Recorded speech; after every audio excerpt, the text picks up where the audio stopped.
My daughter, on the advice of my ex-wife, posted a guard with my photo at her wedding. Do not admit. I turned around and left. 2 hours later, her new father-in-law called me directly. The wedding is off, he said coldly. They're on their way to your house to beg. Do not answer the door. You know that feeling when you're getting ready for something important and you catch yourself in the mirror, thinking maybe, just maybe, today might actually go well? Yeah, well, file that under famous last words, because apparently the universe had other plans for me that Saturday afternoon. I'd parked 2 blocks away from the venue like some kind of stalker, which wasn't exactly the vibe I was going for at my own daughter's wedding. But here we are. The parking situation at these fancy places is always a nightmare anyway, and I figured the walk would give me time to psyche myself up. You know, practice my proud father smile, rehearse some small talk with relatives who probably forgot I existed, maybe even prepare for the awkward dance with Marissa that we'd both pretend wasn't the most uncomfortable 3 minutes of our lives. The suit I was wearing? Nora picked it out for me 2 Christmases ago. Navy blue with thin pinstripes. Nothing too flashy, but respectable enough for a man who was about to walk his little girl down the aisle. She dragged me to 3 different stores, rolling her eyes at my protests about spending that much money on something I'd wear maybe twice a year. Dad, you can't wear your old work suits forever, she'd said, holding up the jacket against my shoulders. Besides, when I get married, I want my father to look like he belongs there. The irony of that statement wasn't lost on me now, walking up that gravel path with my stomach doing backflips. The venue was one of those places that screams, we have money and we want everyone to know it. All stone columns and manicured gardens, the kind of spot that charges you $50 just to look at their brochure. I'd seen the invoices, of course. Hell, I'd paid half of them, though I'm pretty sure that detail got conveniently forgotten somewhere between the save the dates and the seating chart discussions. As I approached the entrance, I could hear the soft chatter of guests already gathering inside, the gentle clink of champagne glasses, someone laughing at what was probably a mediocre joke. My heart was doing this weird thing where it felt too big for my chest, like it was trying to escape through my throat. This was it, the moment I'd been simultaneously dreading and looking forward to for months. That's when I saw him, the guard. Now, when I say guard, I don't mean some rent-a-cop in an ill-fitting uniform. This guy looked like he bench-pressed motorcycles for fun and flossed with barbed wire. Tall, broad, wearing a suit that probably cost more than my car payment, with the kind of stone-cold expression that suggested he'd been hired to handle situations. Which, apparently, I was about to become. He stepped directly into my path with the confidence of a man who'd done this dance before, and suddenly I felt like I was trying to get into some exclusive nightclub instead of my daughter's wedding. His hand moved to a clipboard, because of course there was a clipboard, because nothing says special day like bureaucratic humiliation, and that's when my world tilted sideways. There it was, my photo, not a flattering one. Either, looked like it was lifted from my LinkedIn profile, the one where I'm trying to look professional, but mostly just look constipated. But it wasn't just any photo on any list. Oh no, that would have been too simple. This was my face, circled in red ink like I was some kind of most wanted criminal, with words that hit me like a slap across the face. Do not admit. I stood there for a second, blinking at the clipboard like maybe if I stared hard enough, the words would rearrange themselves into something that made sense. Like maybe it would say, do not forget to admit, or admit with extra enthusiasm, or literally anything other than what it actually said. Sir. The guard's voice was polite but firm, the kind of tone you use when you're being professional, but also making it crystal clear that you're not about to negotiate. I'm sorry, there must be some mistake, I said, and even as the words came out of my mouth, I knew how pathetic they sounded. I'm the bride's father. He didn't even blink. Didn't show the slightest hint of surprise or confusion or anything resembling human emotion. Just stood there like a well-dressed boulder and delivered the words that would replay in my head for weeks. I understand, sir, but I have strict orders. You're not on the approved list. Who gave the order? I asked, though part of me already knew the answer would be like getting punched in the gut with brass knuckles. He didn't flinch, didn't hesitate, didn't show even a microscopic crack in his professional facade. The bride's side, sir. The bride's side. Not the bride. Not, there's been a misunderstanding. The bride's side. Like I was some unwanted wedding crasher instead of the guy who'd spent 18 years changing diapers, attending parent-teacher conferences, and staying up all night when she had the flu. The guy who'd walked the floors with her when she couldn't sleep, who'd helped her with algebra homework even though I'd forgotten most of algebra myself, who'd driven her to dance classes and piano lessons and soccer practice and 1,000 other things that apparently didn't earn me the right to watch her say, "I do." I stood there for 5 long seconds. And trust me, when you're being publicly humiliated by a man who looks like he could bench press a Buick, 5 seconds feels like 5 hours. I kept waiting for someone to come rushing out, for this whole thing to be revealed as some kind of sick joke or massive misunderstanding. I pictured Nora bursting through those fancy doors in her wedding dress, laughing and apologizing and explaining that there'd been some terrible mix-up with the guest list. Or maybe even Marissa would appear, and despite all our history and all the venom that had passed between us, she'd do the right thing and tell the guard that of course I belonged here. But no one came. The doors stayed closed. The chatter continued inside. Life went on for everyone except me, standing there in my daughter-approved suit, holding what was left of my dignity like it was made of tissue paper in a rainstorm. So I did the only thing I could do. I turned around and walked back down that gravel path, each step crunching under my feet like broken promises. My heart felt like it was trying to sink through my chest and take up residence somewhere around my ankles, but I kept my shoulders straight and my pace steady. Because if they were going to erase me from my daughter's wedding day, I'd be damned if I was going to give them the satisfaction of seeing me fall apart. The walk back to my car felt like the longest 2 blocks of my life, but I made it with my dignity still technically intact, even if it felt like it had been run through a paper shredder and hastily taped back together. The drive home was a blur, and not the good kind of blur you get when you're speeding down an empty highway with your favorite song blasting and the windows down. No, this was the kind of blur that happens when your brain decides to protect you from reality by making everything feel like you're watching someone else's life through frosted glass. My hands were on the steering wheel, my foot was on the gas pedal, and somehow I was navigating through suburban traffic, but I might as well have been piloting a spaceship for all the connection I felt to what I was doing. I kept replaying that moment at the entrance like some kind of masochistic movie buff who can't stop watching the same tragic scene over and over again. The guard's face, emotionless as a mannequin. The clipboard with my photo circled in red like I was a terrorist or a deadbeat dad or God knows what other kind of monster they'd made me out to be. The bride's side, sir. Those 4 words were going to haunt me for the rest of my natural life. I could already tell. Traffic lights turned green and red and green again, and I dutifully stopped and went like a good little citizen, but my mind was somewhere else entirely. It was stuck in the past, rifling through 18 years of memories like a desperate accountant looking for missing receipts. Because surely there had to be something, some evidence that I wasn't the villain in this story, right? I thought about those nights when Nora was little and she'd wake up screaming from nightmares about monsters under her bed.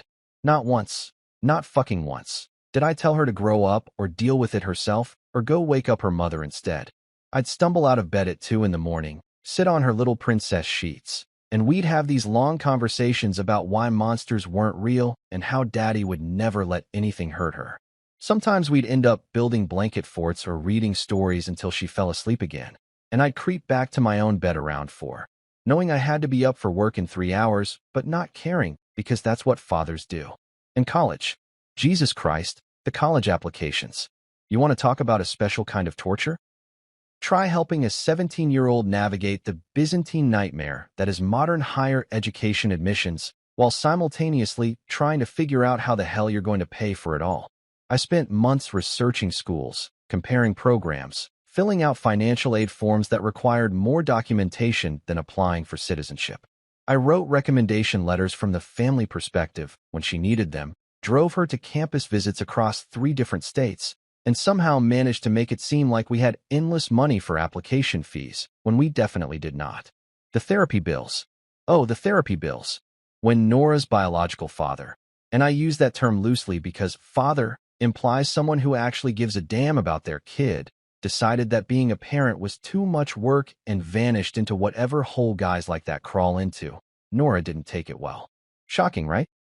A 12-year-old girl has abandonment issues when her real dad decides she's not worth the effort. So we found Dr. Martinez, who specialized in adolescent trauma and charged more per hour than I made in half a day. And suddenly my Thursday evenings were spent in waiting rooms reading outdated magazines while my daughter worked through her daddy issues with someone who wasn't me. The irony wasn't lost on me that I was paying someone else to help her deal with being abandoned by a father while I was sitting right there, trying my best to be the father she actually needed. But I never said that to her. Never made her feel guilty about it. Just wrote the checks and drove her to appointments and asked how it went afterward, even when she'd just grunt and put her headphones on. When I finally pulled into my driveway, I sat in the car for a full 5 minutes, staring at the house that suddenly felt like a museum dedicated to my own stupidity. The garage door opener felt too heavy in my hand, like it was made of lead instead of plastic, and I had this crazy thought that maybe if I just didn't go inside, none of this would be real. Maybe I could sit in my car forever, existing in some kind of limbo where my daughter hadn't just publicly declared that I wasn't worthy of witnessing the most important day of her life. But eventually, even denial has its limits, and I dragged myself inside. The photos on the wall hit me like a fucking ambush.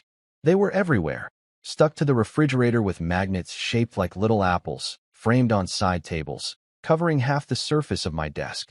Graduation photos from high school and college, both ceremonies where I'd sat in uncomfortable auditorium seats clapping until my hands hurt. Piano recitals where she'd played pieces that were way above her skill level because she was determined to impress everyone, and I'd been the proudest guy in the room even when she hit wrong notes. There was even a picture from that crazy trip we took to Denver when she was 15, where we got caught in a hailstorm that was so intense we had to pull over and wait it out in a gas station parking lot. And instead of being miserable, we ended up laughing our asses off and buying overpriced snacks and playing 20 questions until the storm passed. Every single photo was a testament to the same thing. I was there. For all of it. The big moments and the small ones, the celebrations and the disasters, the times when being a father was easy and the times when I had no clue what I was doing but showed up anyway, because that's what you do when you love someone. And yet somehow, none of it had been enough to earn me a seat at her wedding. I wasn't angry yet. That would come later. I could feel it building somewhere deep in my chest like a slow-burning fire that hadn't quite caught yet. For now, I was just hollow, empty. Like someone had reached inside my chest and scooped out everything that made me feel human, leaving behind nothing but this echoing space where my heart used to be. I poured myself a glass of whiskey, not the cheap stuff I usually nursed on rough nights, but the good bourbon I'd been saving for special occasions that apparently would never come. Maker's Mark, smooth as silk and twice as expensive as my usual rock gut. If getting publicly humiliated at your daughter's wedding doesn't qualify as a special occasion worthy of premium alcohol, then I don't know what does. The amber liquid caught the late afternoon light streaming through my kitchen window, and for a moment I just stared at it like it might hold some answers I desperately needed. The whiskey burned just right going down, that perfect combination of warmth and punishment that reminded me I was still alive even when I felt like a ghost haunting my own house. I took another sip, then another, letting the alcohol do what alcohol does best, take the sharp edges off reality and make everything feel just a little bit more manageable. But I wasn't drinking to forget. Hell no. I was drinking because what I was about to do required liquid courage, and I'd need all the courage I could get. I walked over to the safe in my home office, that heavy steel box tucked behind my desk that most people probably assumed held important documents and maybe some emergency cash. They wouldn't be wrong, but they'd be missing the bigger picture. This wasn't just a safe. It was a vault containing 18 years of financial responsibility, legal foresight, and what I'd naively thought was unconditional love. The combination rolled off my fingers like muscle memory. July 15th, 2006. Nora's adoption date, the day I officially became her father in the eyes of the law. The day I promised to love and protect and provide for this little girl who'd already been through more chaos in her short life than most adults experience in decades. I thought it was poetic, using that date. Now it felt like a cosmic joke. At the bottom of the safe, underneath tax returns and insurance policies and the deed to the house, sat a manila folder that had been gathering dust for 3 years. The tab was labeled in my own handwriting. Nora Harper, Irrevocable Trust. Just looking at it made my chest tight, because setting up that trust had been one of the proudest moments of my life. Finally, After years of scraping together every dollar I could find, I'd managed to secure my daughter's future in a way that nobody could take away from her. Or so I'd thought. I pulled out the folder and spread the documents across my desk like a general planning a campaign. The trust agreement was thick, maybe 40 pages of legal jargon that had taken me and my lawyer, David Chun, the better part of 6 months to hammer out. We'd gone through every possible scenario, every contingency, every what-if that might arise between now and when Nora turned 30 and gained full control of the funds. She thought it was her safety net forever. Hell, I'd encouraged her to think that. Don't worry about money for graduate school, sweetheart. Don't stress about starting your own business someday. Don't panic about buying a house or having kids or any of the financial nightmares that keep most people awake at 3 in the morning. Daddy's got you covered. I'd been so proud of myself for giving her that security, that freedom from the kind of money worries that had kept me up plenty of nights over the years. What she'd forgotten, what she'd probably never bothered to read in the first place, was buried on page 27. Section 7C, subsection 3, paragraph 2. The language was dense and lawyerly, but the meaning was crystal clear once you parsed through all the whereas and heretofore bullshit. Should the beneficiary commit any willful act of harm, betrayal, or deliberate cruelty toward the grantor prior to marriage or the age of 25, whichever comes first, the grantor retains the unilateral right to revise, modify, or completely restructure the terms of distribution at his sole discretion. David had insisted on that clause. I'd resisted it initially because it felt paranoid and pessimistic, like I was planning for my own daughter to stab me in the back someday. Trust me, David had said in that way lawyers have of being both reassuring and ominous at the same time. Family money brings out the worst in people. You think it'll never happen to you, but I've seen daughters sue their fathers, sons steal from their mothers, and siblings destroy each other over inheritances. Cover your ass now, or regret it later. I'd signed it because David was smart and experienced, and I was paying him a fortune to protect my interests. But I'd never imagined actually using it. The idea that Nora would ever deliberately hurt me seemed as impossible as the sun rising in the west or cats learning to speak French. Having my photo plastered at the entrance to her wedding like I was some kind of dangerous stalker or deadbeat dad. Yeah, that qualified as harm. That qualified as betrayal. That was deliberate cruelty served up on a silver platter with a side of public humiliation. The trust was worth just north of $400,000 now, thanks to some decent investment choices and the miracle of compound interest. Not enough to retire on, but enough to give a young woman a serious head start in life. Enough for a down payment on a house, or seed money for a business, or graduate school at whatever fancy university caught her fancy. It represented years of overtime shifts, skipped vacations, and driving cars until they literally wouldn't run anymore, so I could funnel every extra dollar into her future. And now? Now it represented leverage. I wasn't ready to pull the trigger yet. This wasn't a decision you make in the heat of the moment, fueled by whiskey and wounded pride. But I could feel something shifting inside me, like tectonic plates grinding against each other before an earthquake. The fuse had been lit the moment that guard looked at his clipboard and told me I wasn't welcome at my own daughter's wedding. I couldn't see the explosion yet, but I could damn sure feel it coming. I closed the folder and put it back in the safe, but I left the combination lock open. Something told me I'd be visiting these documents again real soon. Back at the wedding, while I was sitting in my kitchen drowning my sorrows in premium bourbon and contemplating the legal nuclear option gathering dust in my safe, the reception was carrying on like nothing had happened. The champagne was flowing, the photographer was snapping pictures of forced smiles, and the DJ was probably playing some overpriced playlist of songs that nobody over 30 had ever heard of. Just another perfect wedding in suburban paradise, right? Wrong. Because not everyone at that fancy venue was as oblivious as they pretended to be. Charles Bennett, Aaron's father and the kind of man who didn't get to where he was by missing important details, was having what you might call a moment of clarity. While everyone else was busy pretending that everything was absolutely wonderful and the bride looked radiant, and wasn't it such a lovely ceremony, Charles was doing what successful businessmen do. He was paying attention to what wasn't being said. Charles had built his empire from nothing, starting with a single hardware store in Ohio and turning it into a chain that stretched across 6 states. You don't accomplish that kind of expansion by taking things at face value or believing every pretty story people tell you. You get there by developing a finely tuned bullshit detector and trusting it especially when, everyone around you is singing the same happy tune. And right now, his bullshit detector was going off like a car alarm in a hailstorm. The first thing that caught his attention was the empty chair in the front row. Not just any empty chair, mind you, but the one right next to Marissa, the one that should have been occupied by the bride's father during the ceremony. Charles had been to enough weddings to know the drill.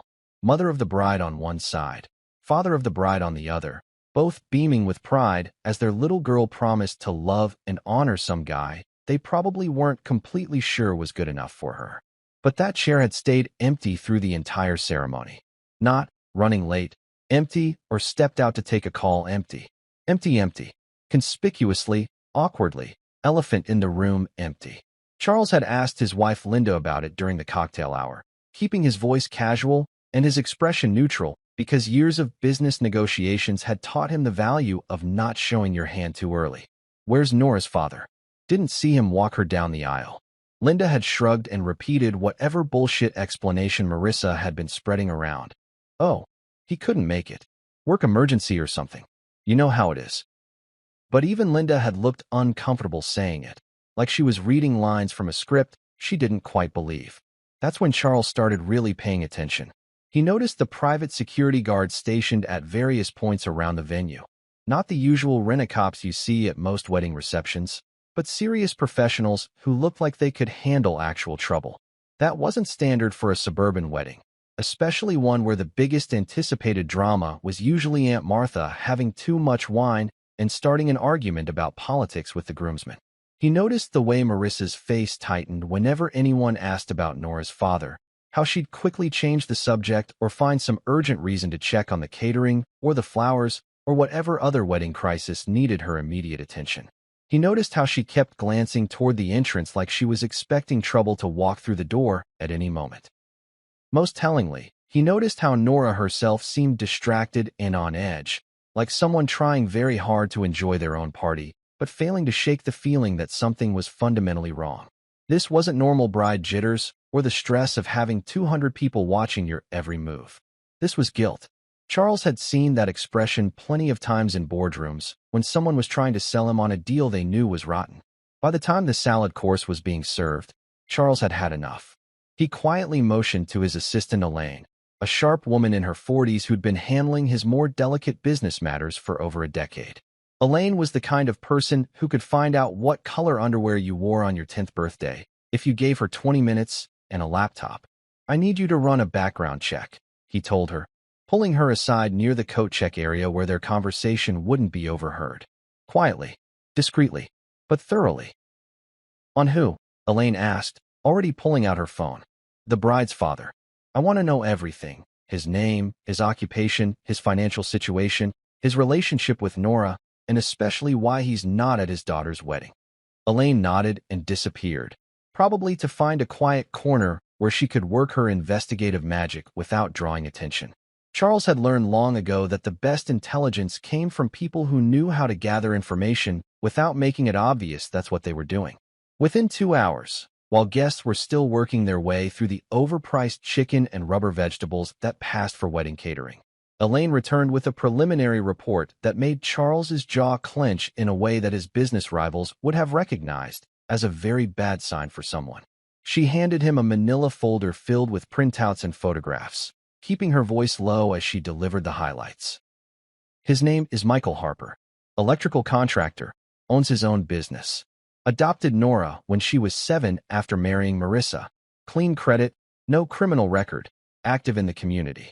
And get this, every major expense in Nora's life for the past 18 years traces back to him. Tuition bills, medical expenses, her car, her condo lease, even the deposit for this venue. Charles flipped through the documentation, his expression growing darker with each page. Bank records, canceled checks, loan applications. It was all there. A paper trail that painted a crystal-clear picture of a man who'd spent nearly 2 decades putting his daughter's needs before his own. There's more, Elaine continued. I found the original adoption papers, therapy records from when Nora's biological father abandoned her, and financial documents showing Michael took out a second mortgage on his house to pay for her college education. Charles closed the folder and looked around the reception with new eyes. He saw the expensive flowers that Michael had helped pay for, the elaborate cake that probably cost more than most people's monthly rent, the designer dress that Nora was wearing while simultaneously pretending that the man who'd made it all possible didn't exist. For the first time in years, Charles Bennett was genuinely angry. Not business angry, where you smile and shake hands and then quietly destroy your opponent's livelihood. Personal angry. The kind of angry that made him want to stand up in the middle of the reception and ask everyone exactly what the hell they thought they were celebrating. Charles Bennett didn't believe in beating around the bush. When you've spent 30 years turning a single hardware store into a multi-million-dollar empire, you learn that dancing around uncomfortable topics is a luxury you can't afford. Direct confrontation, delivered with surgical precision, was his specialty. And right now, he had a very specific target in mind. He found Marissa by the open bar, clutching a glass of champagne like it was a life preserver and laughing just a little too loudly at something the wedding coordinator was saying. She was working overtime to project the image of the perfect mother of the bride, radiant, composed, absolutely delighted with how everything was turning out. But Charles could see the stress fractures in her performance, the way her smile never quite reached her eyes, the subtle tremor in her hand as she lifted her glass to her lips. The wedding coordinator excused herself as Charles approached, probably sensing the shift in atmospheric pressure that preceded one of his more pointed conversations. Smart woman. This wasn't going to be pretty. Marissa, he said, his voice carrying that particular tone of polite authority that had made countless business rivals break out in cold sweats over the years. Lovely ceremony. Though I have to say, I was surprised by one thing. She turned to face him, and he watched her automatically arrange her features into what she probably thought was a winning smile. Oh, what's that, Charles? I hope everything's been perfect for Aaron. He's such a wonderful boy, and we're so thrilled to welcome him into our family. Classic deflection technique. Answer a direct question with meaningless pleasantries and hope the other person gets distracted. It might have worked on someone else, but Charles had been dealing with evasive bullshit since before she learned to walk in those expensive heels. Where's your husband? He asked bluntly, watching her face like a hawk studying a field mouse. I didn't see him walk Nora down the aisle. Didn't see him during the ceremony at all, actually. The champagne glass paused halfway to her lips, and for just a split second, her mask slipped. He saw panic flash across her face before she got it under control and rearranged her expression back into something resembling calm confusion. Oh, Michael.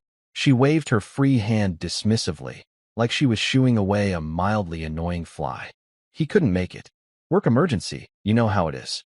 These contractor types, always getting called away at the worst possible times. Charles nodded thoughtfully, like he was seriously considering her explanation. That's interesting.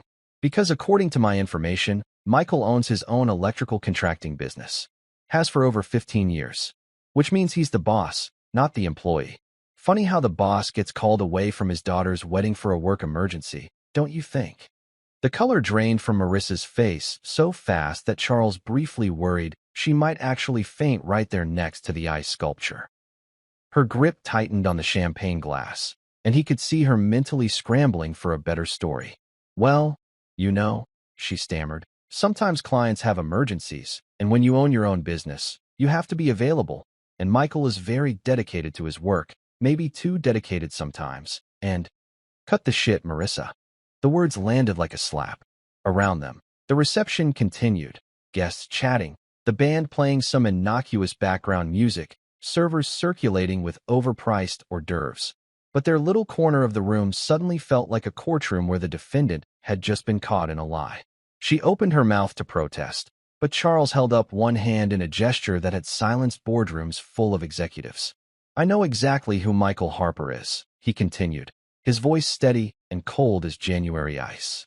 I know he adopted your daughter when she was 7 years old. I know he's been paying her bills, funding her education, and covering her expenses for 18 years.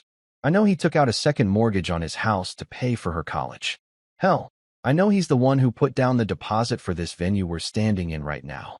Marissa's composure was cracking like a dam with too much pressure behind it. "You don't understand," she said, her voice rising slightly. "He's complicated. He's distant sometimes and sensitive, and he doesn't always handle social situations well. And we thought it might be better if." "If what?" "If you erased him from his daughter's life on the most important day she's ever had." Charles's voice remained level, but there was steel beneath the calm surface. "If you had security guards keep him out of his own daughter's wedding like he was some kind of threat?" The champagne glass slipped from Marissa's fingers and shattered on the marble floor, sending golden liquid and crystal shards across the expensive tile. Several nearby guests turned to look, probably wondering if someone had had too much to drink or if there was some kind of accident. "How did you?" Marissa started, then stopped, realizing she'd just confirmed what Charles had suspected. "Because I pay attention," he said quietly, "and because I don't like being lied to, and because when something doesn't add up, I make it my business to find out why." Charles stepped closer, lowering his voice so their conversation wouldn't carry to the curious onlookers who were pretending not to eavesdrop, while obviously hanging on every word. "Let me tell you something, Marissa, and I want you to listen very carefully because this is probably the most important advice anyone's ever going to give you. You don't erase the man who built the foundation and expect the house to stand. That's not just cruel. That's stupid." The words hit her like physical blows. She tried to rally, to summon some righteous indignation or maternal protectiveness or whatever other emotion might serve as armor against his accusations. "You don't know what our marriage was like," she said, but her voice lacked conviction. "You don't know what Nora went through, or what I went through, or why we made the decisions we made." "You're right," Charles agreed. "I don't know what your marriage was like, but I know what the numbers look like. I know what 18 years of financial records look like. I know what it looks like when a man puts his daughter's needs ahead of his own, year after year after year. And I know what it looks like when that same man gets treated like a stranger at the end of it all." Around them, guests were starting to whisper. Not loudly, not obviously, but Charles could feel the shift in the room's energy as people began to sense that something was happening beyond the usual wedding reception small talk. Nora appeared at her mother's elbow, probably drawn by the sound of breaking glass, or maybe just by whatever maternal radar system brides develop when they sense their perfect day is about to go sideways. "Mom, is everything okay?" she asked, but her voice carried a note of forced brightness that suggested she knew damn well everything was not okay. Charles looked at her, really looked at her, and saw Michael's eyes staring back at him from a face that had been carefully made up to hide the guilt and doubt that were probably eating her alive. "Ask your mother," he said simply. Then he walked away, leaving both women standing in a puddle of spilled champagne and shattered crystal, while the whispers around them grew louder and more urgent. I was on my third glass of Maker's Mark when my phone buzzed against the kitchen counter, vibrating like an angry wasp trapped under a glass. The sound cut through the alcoholic haze I'd been carefully cultivating for the past 2 hours, jarring me back to a reality I'd been trying very hard to avoid. For a split second, I considered ignoring it. What could possibly be so important that it couldn't wait until I finished drowning my sorrows in premium bourbon and self-pity?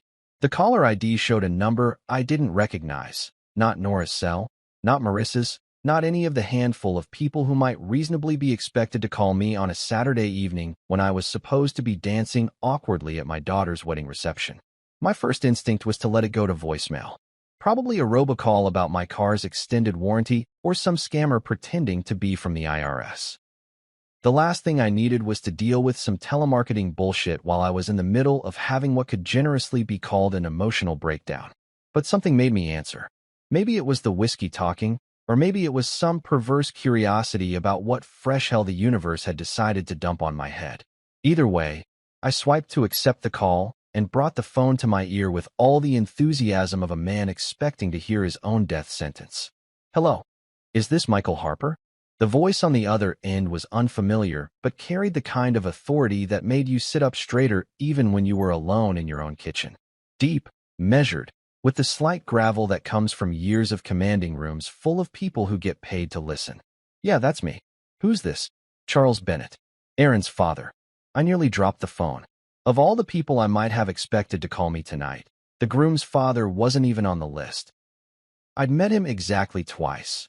Once at the engagement party where we'd exchanged maybe 3 sentences of small talk about the weather, and once at the rehearsal dinner where we'd nodded politely at each other across a crowded restaurant.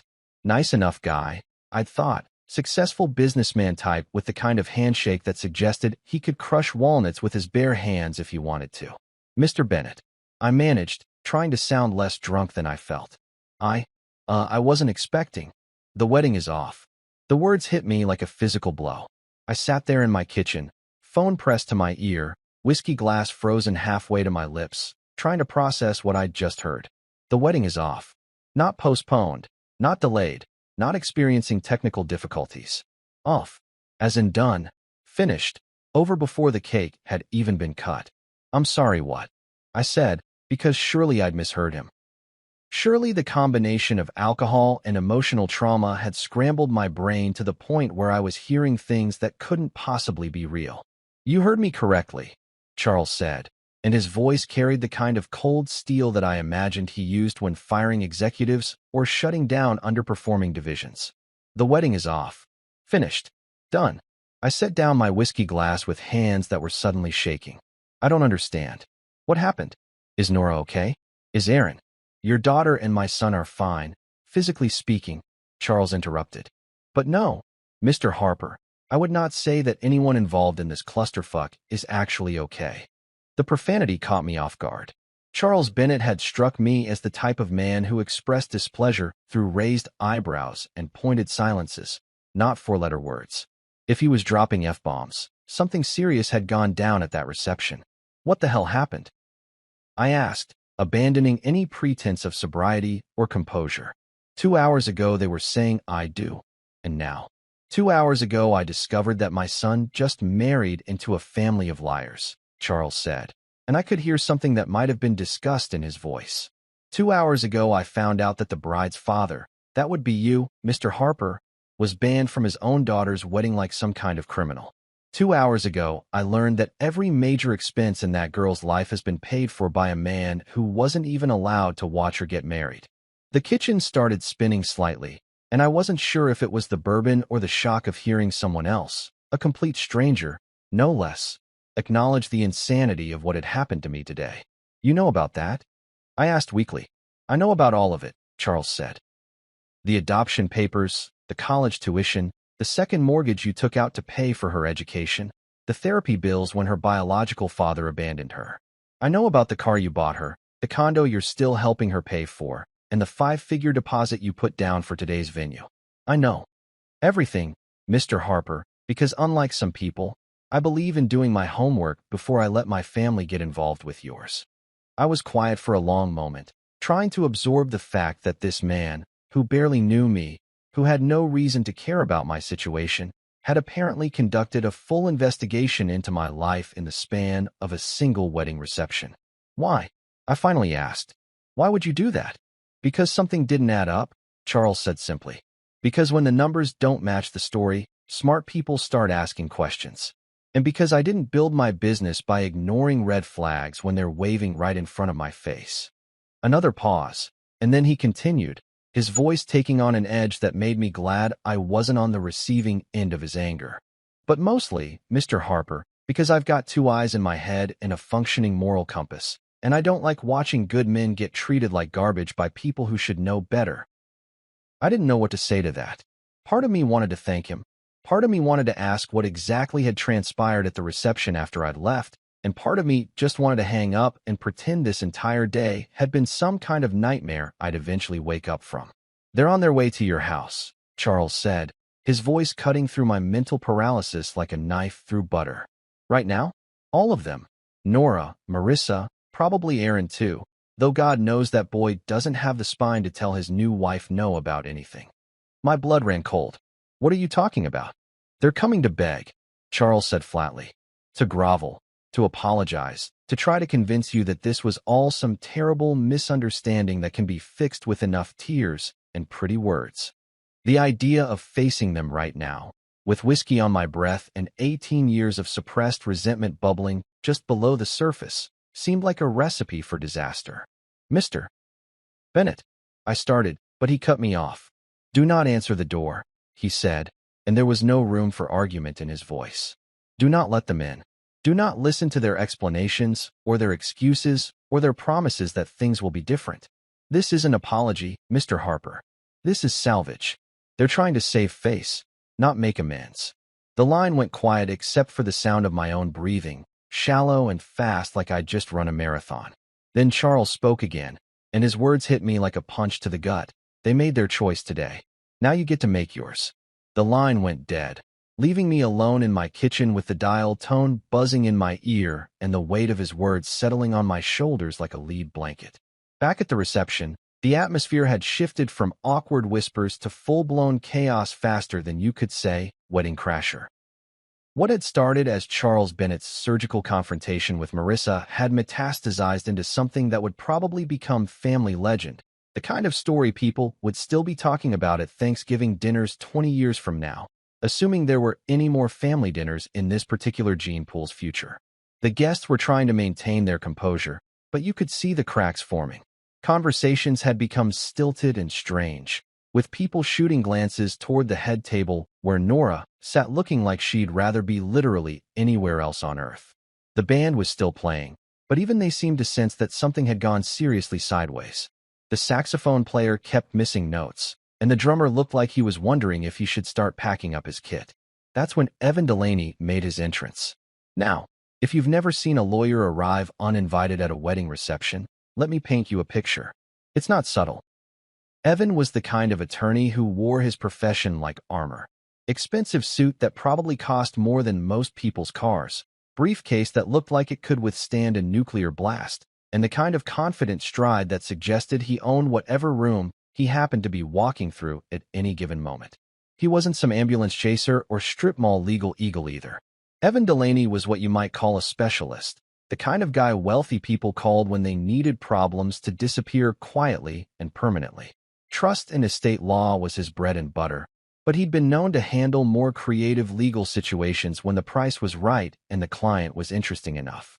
The wedding coordinator spotted him first and probably assumed he was a late-arriving guest who'd gotten lost or confused about the dress code. She intercepted him near the entrance with that practiced smile that wedding vendors perfect after years of dealing with every possible crisis. "Excuse me, sir, can I help you find your table?" she asked, clipboard at the ready. Evan stopped, looked her up and down with the kind of clinical assessment that lawyers use when they're deciding whether someone is worth their time, and smiled. It wasn't a particularly warm smile. "I'm not here for dinner," he said, his voice carrying the kind of authority that made people step aside without quite knowing why. "I'm here on business. Legal business." The wedding coordinator's smile faltered. In her experience, lawyers showing up at wedding receptions usually meant one of two things. Someone was getting arrested, or someone was getting sued. Neither option was particularly good for the festive atmosphere she'd been paid to maintain. "I'm sorry, but this is a private event," she started, but Evan was already walking past her like she was a piece of furniture he needed to navigate around. He made a beeline for the head table, where Marissa was still trying to recover from her public dismantling at the hands of Charles Bennett. She was clutching a fresh glass of champagne and attempting to project an air of calm control, but anyone with functioning eyeballs could see that she was barely holding it together.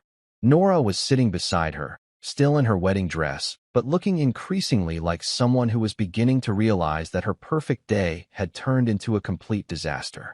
Aaron was there too, looking confused and overwhelmed, like a guy who'd signed up for a nice wedding and somehow ended up in the middle of a family civil war. Evan approached their table with the kind of purposeful stride that made conversations stop and heads turn. The guests at nearby tables sensed that something significant was about to happen, and you could feel the collective intake of breath as an entire reception hall prepared to witness whatever fresh drama was about to unfold. "Marissa Harper?" Evan's voice carried across the suddenly quiet space like a gunshot. Marissa looked up, and for a moment her face went through an interesting progression of emotions: confusion, recognition, and then pure, undiluted terror. She knew who Evan Delaney was. More importantly, she knew what it meant that he was standing at her daughter's wedding reception with a briefcase and an expression that suggested someone was about to have a very bad day. "I'm Evan Delaney, representing the interests of Michael Harper," he announced, his voice pitched perfectly to carry to every corner of the room. I have some documents that require your immediate attention. He opened his briefcase with the kind of theatrical precision that suggested he'd done this before and extracted a manila envelope that looked official enough to make several guests instinctively check their own legal standing. "What is this?" Marissa asked, but her voice came out as barely more than a whisper. "This," Evans said, holding up the envelope like it was evidence in a murder trial, "is formal notification that Nora Harper's trust fund has been frozen pending a comprehensive legal review." The words hit the reception like a bomb going off. Conversations didn't just stop, they died mid-sentence, leaving behind the kind of absolute silence that usually only happens in morgues or libraries. Even the band stopped playing, apparently deciding that whatever was happening at the head table was more important than the playlist they'd been paid to perform. Nora went white as her wedding dress. "Frozen? What do you mean frozen?" Evan turned his attention to her with the kind of professional courtesy that somehow managed to be both polite and terrifying. "I mean, Miss Harper, that as of this moment, all distributions from the Nora Harper Irrevocable Trust have been suspended pending a thorough audit of the circumstances surrounding your recent treatment of the trust grantor." "But that's my money," Nora said, and there was a note of panic creeping into her voice. "Daddy set that up for me. It's mine." "Actually," Evans said, and his smile was sharp enough to cut glass, "it's not. The trust belongs to Michael Harper until such time as the distribution conditions are met. And according to Section 7C of the trust agreement, those conditions have been compromised." Marissa tried to rally, summoning whatever maternal protectiveness she could muster in the face of what was clearly a legal nuclear strike. "You can't do this. Not here, not at my daughter's wedding." "On the contrary," Evan replied, his voice remaining perfectly level. "This is exactly when and where I can do this. Every vendor payment, every deposit, every expense related to this reception that was funded through trust distributions will be subject to immediate audit and potential clawback." The implications of his words rippled through the room like shock waves. Guests who'd been enjoying the open bar and expensive hors d'oeuvres suddenly realized they might be witnessing the financial equivalent of a train wreck in real time. Furthermore, Evan continued, apparently deciding that since he was already ruining one wedding, he might as well do it thoroughly. Any individual or entity who knowingly participated in the deliberate exclusion of Michael Harper from today's proceedings may find themselves named as co-defendants in any subsequent legal action. He placed the envelope on the table in front of Marissa with the kind of ceremonial gravity usually reserved for serving warrants or delivering death sentences. "You've been served," he said simply. Then he closed his briefcase, turned on his heel, and walked out of the reception hall, leaving behind a room full of people who suddenly realized they'd gotten a lot more entertainment than they'd bargained for when they RSVP'd to this particular wedding. By the time night fell, I was sitting in my living room with a mug of black coffee that had gone cold an hour ago, staring at the wall like it might suddenly reveal the secrets of the universe, or at least explain how my life had turned into a bad soap opera in the span of a single afternoon. The whiskey was gone, not because I'd finished the bottle, but because somewhere between Charles Bennett's phone call and the realization that I was about to have visitors, I'd decided that liquid courage was the last thing I needed right now. What I needed was clarity. What I needed was the ability to think straight and make decisions that I wouldn't regret when I sobered up. What I needed was to be stone-cold sober when the inevitable confrontation arrived at my front door, because something told me that this conversation was going to be one for the history books. I'd spent the last 2 hours preparing for their arrival, like a general preparing for siege warfare. All the lights in the house were on, because I wanted them to know I was home. I wanted them to see me choosing not to answer the door, not unable to answer it. The TV was off, the radio was silent, and I'd even put my phone on airplane mode so there wouldn't be any distractions when the moment of truth arrived. The first car pulled into my driveway at exactly 9:47 p.m. I know because I'd been watching the clock like it was counting down to either my salvation or my execution, and honestly, at that point I wasn't sure which one I was hoping for. Headlights swept across my living room window, and I heard the distinctive sound of expensive car doors slamming shut in rapid succession. 3 doors. 3 people. The holy trinity of my personal disaster. I didn't need to look out the window to know who it was. The footsteps on my front walkway told the whole story. Nora's quick, nervous clicking in those ridiculous heels she'd probably been wearing all day. Marissa's more measured stride that suggested she was trying to project confidence she didn't feel, and a third set of footsteps that had to belong to Aaron. Poor bastard. Probably wondering what the hell he'd gotten himself into when he'd proposed to a woman whose family could make the Borgias look functional. The first knock was tentative, almost apologetic. That would be Nora, I thought, still trying to maintain some semblance of the daddy's little girl routine that had stopped working the moment she decided I wasn't worthy of witnessing her wedding vows. Dad. Her voice was muffled by the front door, but I could hear the tears in it. Dad, I know you're in there. Please, can we talk? I stayed seated on my couch, coffee mug in my hands, not moving a muscle. Charles Bennett's words were echoing in my head like a mantra. This isn't apology. This is salvage. The knocking became more insistent, more desperate. Dad, please. I know you're upset, and you have every right to be, but we need to fix this. We need to talk about what happened. What happened? Like it was some kind of natural disaster that had befallen them, rather than a series of deliberate choices they'd made. Like I'd been struck by lightning instead of systematically erased from my daughter's life. Marissa's voice joined the chorus, and hearing it made my jaw clench involuntarily. Michael, don't be childish about this. We know you're home. Your car is in the driveway, and all the lights are on. Open the door so we can discuss this like adults. Childish. That was rich, coming from a woman who'd had my photograph circled in red ink like I was a wanted fugitive. Apparently, in Marissa's world, being adult meant rolling over and accepting whatever treatment they decided to dish out, then showing up with a smile when they needed something from me. The pounding on the door escalated. Nora was crying in earnest now, her voice breaking as she called out, Daddy, please.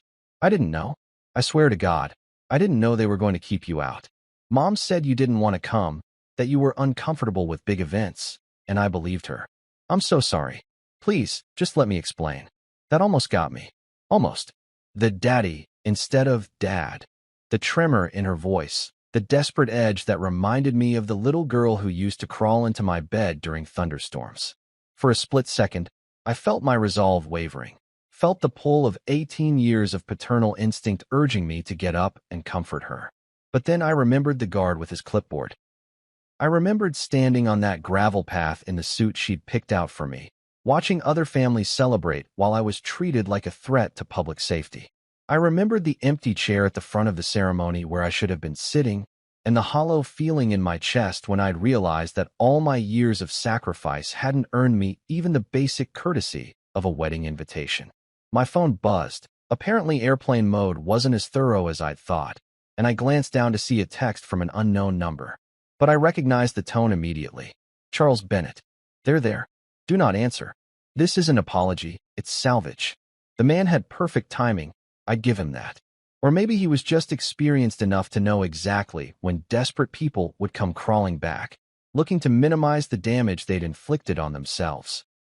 Aaron's voice joined the mix for the first time, and he sounded exactly like what he was, a guy who'd gotten married 6 hours ago and was now standing on his father-in-law's porch, probably wondering if his new wife came with more baggage than he'd signed up for. Mr. Harper, it's Aaron. Look, I don't know everything that happened today, but I know my father was pretty upset about something. He canceled the reception, froze some kind of trust fund, and now everyone's acting like the world is ending. Can we please just talk about this? I'm sure we can work something out. Work something out. Like this was a business negotiation instead of the complete breakdown of a family. Like you could just smooth over 18 years of love and sacrifice with the right combination of apologies and promises. The pounding intensified.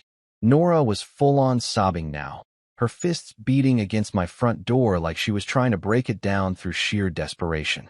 Dad, I'm begging you. I know I screwed up. I know I hurt you. But please don't shut me out. I can't lose you too. I can't lose another father. That last line hit me like a physical blow. The reference to her biological father, the man who'd walked away when she was 12 and never looked back.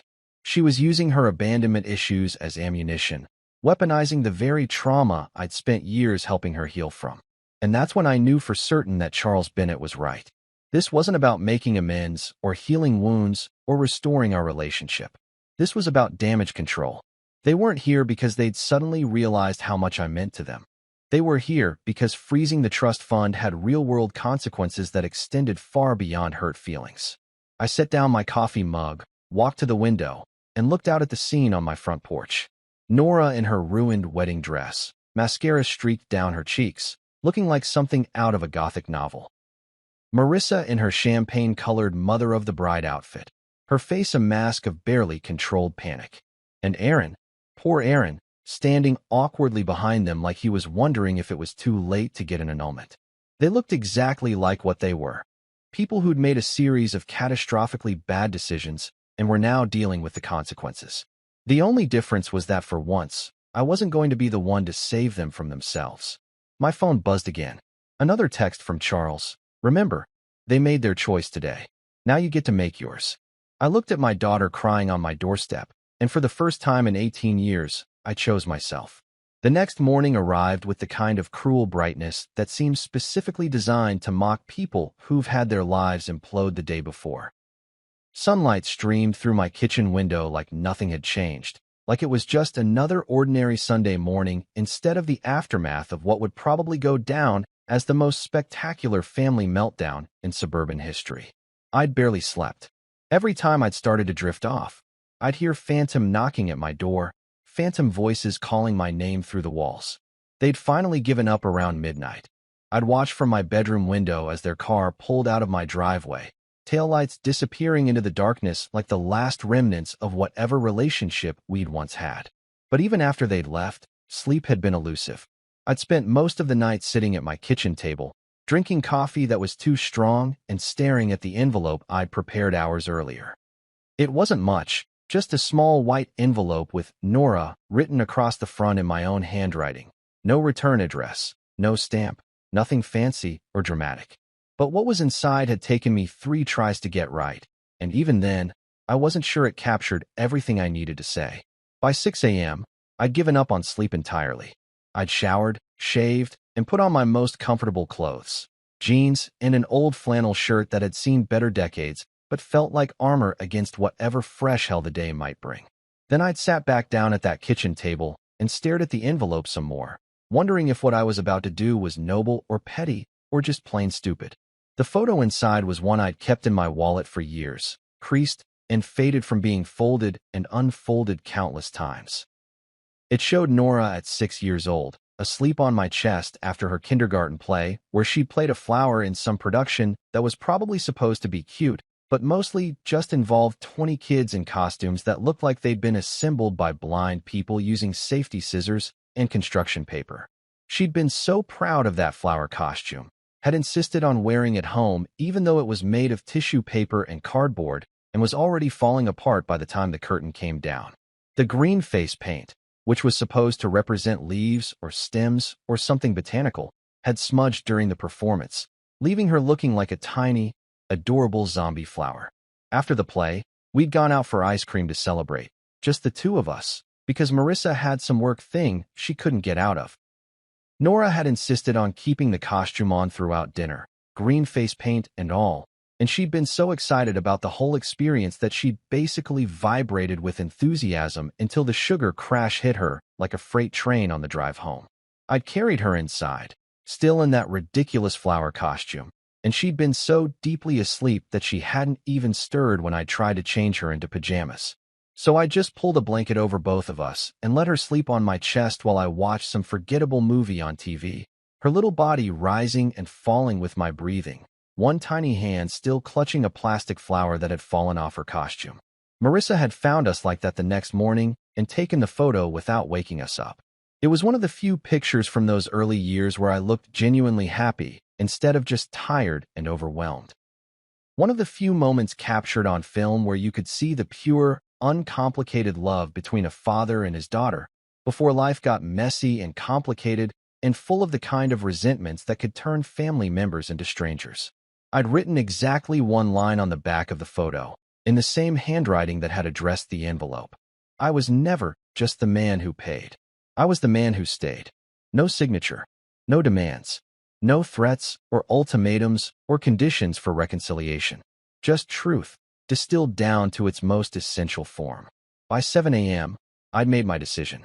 I drove to Marissa's house, the house I'd helped her buy, if we're keeping score, which apparently we were now, and parked across the street like some kind of suburban stalker. The neighborhood was quiet, the kind of Sunday morning stillness that comes when most people are either sleeping off hangovers or sitting in church pews asking for forgiveness for whatever sins they'd committed the night before. Marissa's car was in the driveway, along with Aaron's rental and what I assumed was Nora's Honda. The whole family, probably holed up inside like survivors of some natural disaster, trying to figure out how to put their lives back together after the earthquake that had been yesterday's events. I sat in my car for 10 minutes, envelope in my hand, second-guessing myself for what felt like the 1,000th time. Was this cruel? Was this necessary? Was I being a vindictive asshole or a man finally standing up for himself? The line between those two things had gotten blurrier over the past 24 hours, and I was no longer sure I could tell the difference. But eventually, I got out of the car and walked to their front porch with the kind of determined stride I hadn't felt in years. I placed the envelope by the front door, making sure it would be impossible to miss, then turned around and walked back to my car without looking back. Inside that house, Nora was probably still wearing yesterday's makeup, still trying to process how her perfect wedding day had turned into a complete disaster. She was probably running through every conversation we'd had over the past few months, looking for signs she'd missed, clues that might have warned her about the storm that was coming. What she'd find instead was this envelope, waiting for her like a time bomb on her mother's porch. I drove home slowly, taking the long way through neighborhoods where other families were probably having normal Sunday mornings, making pancakes, reading newspapers, arguing about whose turn it was to mow the lawn. Simple, ordinary problems that seemed almost luxurious compared to the scorched earth situation I'd left behind. When I got home, I poured myself another cup of coffee and sat back down at my kitchen table. My phone had been buzzing all morning with text messages and missed calls, but I'd stopped checking them. Whatever apologies or explanations or desperate pleas were piling up in my voicemail could wait. Maybe forever. Instead, I sat in my quiet house and tried to imagine Nora finding that envelope.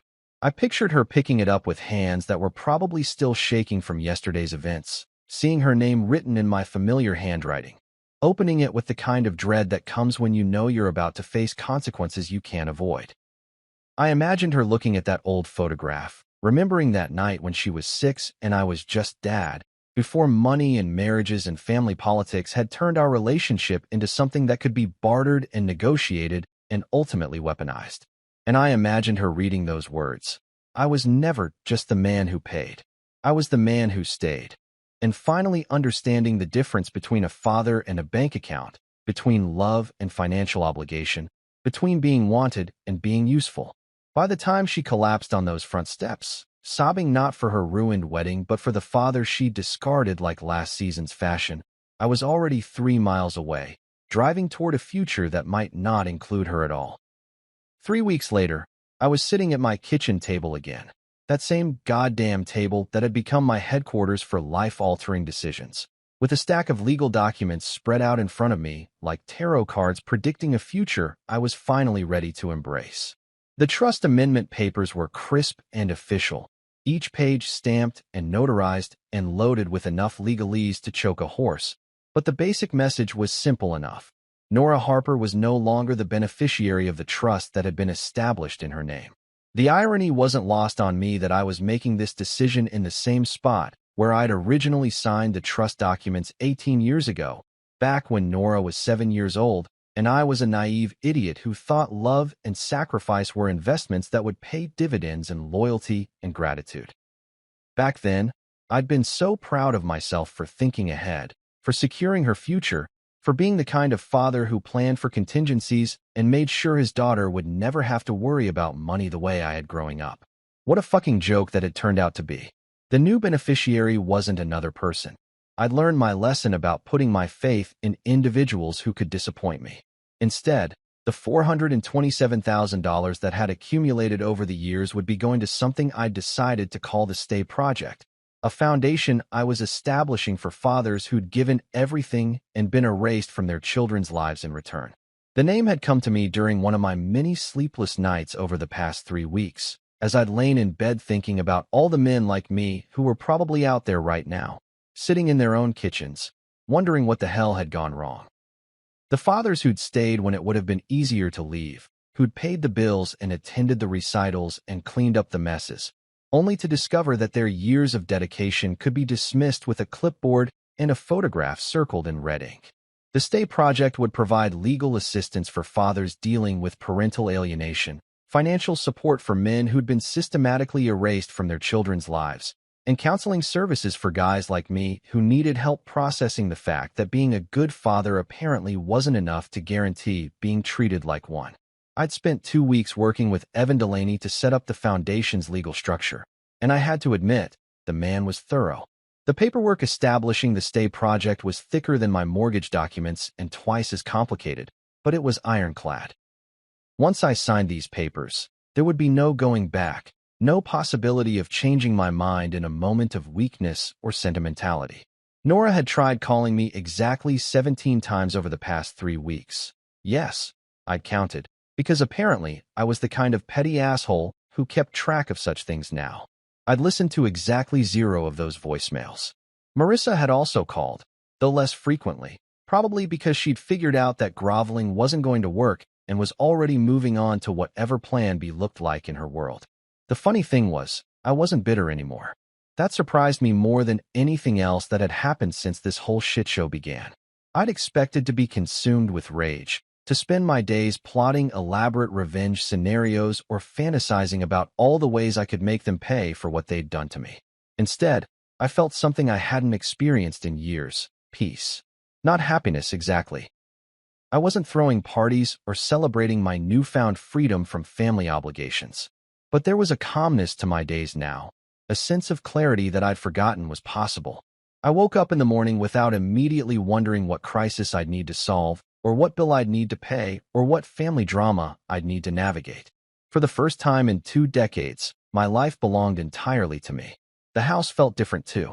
Those photographs that had mocked me 3 weeks ago, the graduation pictures, the recital shots, the Denver hailstorm trip that had seemed so innocent and loving at the time, no longer felt like accusations. They were just pictures now, memories of a time when I'd believed that being a father meant something more than being a convenient source of funding. I'd taken down most of them, boxing them up and storing them in the garage alongside Christmas decorations and other seasonal items I might or might not ever use again. But I kept one. That old crayon drawing that still sat framed on my shelf, the one that showed a stick figure father and daughter with me and Dad, written in purple crayon across the top. That drawing would stay, not because I was clinging to false hope or harboring illusions about reconciliation, but because it represented something pure that had existed before everything got complicated. It was a reminder of who I'd been before I'd learned that love could be conditional, that sacrifice could be forgotten, and that staying wasn't always enough. I picked up the pen, a fancy ballpoint that Evan had provided, because apparently even signing away your parental legacy required the right accessories, and looked at the signature line one more time. Once I signed this document, Nora would no longer have access to the money I'd spent 18 years accumulating for her future. Once I signed this, I would officially be done being her father in any way that mattered to her. The strange thing was, it didn't feel like giving up. It felt like finally acknowledging reality. I signed my name with steady hands, each letter formed carefully and deliberately. Michael Harper, grantor. Michael Harper, the man who'd stayed until staying became impossible. When I finished signing, I gathered up all the documents and placed them back in the safe, right next to that crayon drawing. The juxtaposition seemed appropriate somehow, the innocence of childhood dreams sitting next to the cold reality of adult consequences. I walked to the kitchen window and looked out at my backyard, where the grass needed cutting and the flower beds needed weeding and life needed to continue whether I was a father or not. Somewhere across town, Nora was probably still trying to figure out how to fix what she'd broken, still believing that the right combination of tears and apologies could undo the damage she'd caused. She was wrong about that. Some things, once broken, can't be repaired. Some relationships, once poisoned, can't be saved. Some betrayals cut so deep that forgiveness becomes impossible, not because you're unwilling to give it, but because the person asking for it fundamentally doesn't understand what they're asking to be forgiven for. I brewed another pot of coffee, because that's what you do when the world changes. You make coffee and you keep going, and sat back down at my kitchen table. Outside, the world continued its relentless forward motion, indifferent to the fact that I'd just officially ended one chapter of my life and started another. For the first time in 3 weeks, I smiled. Not because I was happy, exactly, but because I was free. Free from expectations, free from obligations, free from the exhausting work of loving someone who decided I wasn't worth the effort of basic human decency. The Stay Project would help other men like me, men who'd given everything and gotten nothing in return. And maybe, just maybe, that would be enough. Maybe being remembered as the man who stayed, even when staying became impossible, was a better legacy than being forgotten as the man who paid.